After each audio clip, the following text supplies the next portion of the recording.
Alors cette première phase qui en fait est en 2017, initiée en 2017, qui est lancée par le maire suite à ce qui apparaît pour tout le monde, une crise politique majeure qui s'exprime dans le scrutin national de 2017. Et le maire décide à ce moment-là de dire « cette crise de la politique, je n'accepte pas et la seule solution, c'est de donner la parole aux habitants. Si on leur donne la parole avec sincérité, ils vont la prendre et ils vont construire un avenir commun. » Alors, le parti pris a été de tout faire pour sortir de ce qui pouvait être le plus habituel, afin de permettre à ceux qui sont d'habitude les silencieux de prendre la parole. Et donc, ça s'est fait de plein de façons. D'abord, un truc extrêmement important, c'est ce qu'on appelle l'équipe de mobilisation, c'est-à-dire d'avoir des gens qui aillent parler individuellement au marché, à l'école, etc., pour inviter les gens à participer. C'est-à-dire ça a été très puissant. Et l'autre chose, c'est d'avoir des formes inédites de réunions. C'est de permettre aux gens de se dire que finalement, des fois les réunions, nous qui faisons de la politique, on a l'habitude d'une forme assez conventionnelle. Et peut-être que même la forme, ça peut exclure des gens qui se sentent moins légitimes.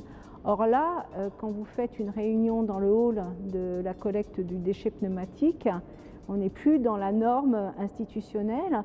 Et puis même l'organisation de la salle, on appelle ça en goutte d'eau, de telle sorte que chaque personne soit que ce soit un face-à-face permanent entre chacun des habitants. En fait, il y a eu 3 grandes catégories d'engagement qui recouvrent le spectre des 5 grands axes que nous ont définis les habitants.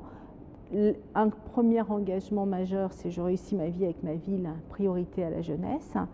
Un deuxième grand spectre d'engagement autour de Vitry demain. Donc Vitry demain, c'est comment on a une maîtrise du foncier. Donc on s'engage là vers une grande initiative comme celle qu'on vient de tenir sur la jeunesse autour des enjeux du logement. Vitry demain, j'ai évoqué la ville intelligente, la ville numérique, le commerce, etc. Et puis il y a un troisième axe où là il y a quand même beaucoup d'engagement, c'est tout ce qui est convivialité. L'axe majeur, c'est l'esprit Vitry. C'est Vitry doit rester Vitry. C'est quand même une ville qui est fondée sur les valeurs de solidarité. C'est très très très fort.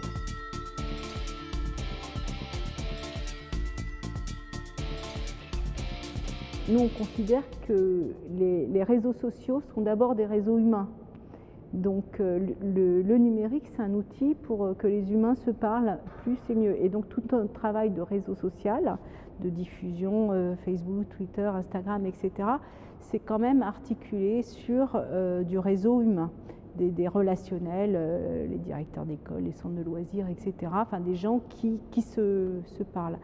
Avec notre ambition d'avoir un outil informatique qui couvre les 4 dimensions, information et administration, collaboratif, où les vitriaux, ils partagent leur...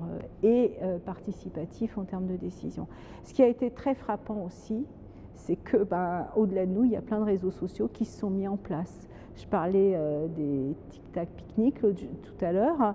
Il y a eu un réseau social des animateurs de centres de loisirs qui se sont racontés comment on en parle. Il y a des jeunes qui sont très engagés dans la démarche, ils se sont fait un réseau WhatsApp. Et en fait, il y a ce que nous on fait, puis il y a ce que les vitriaux font.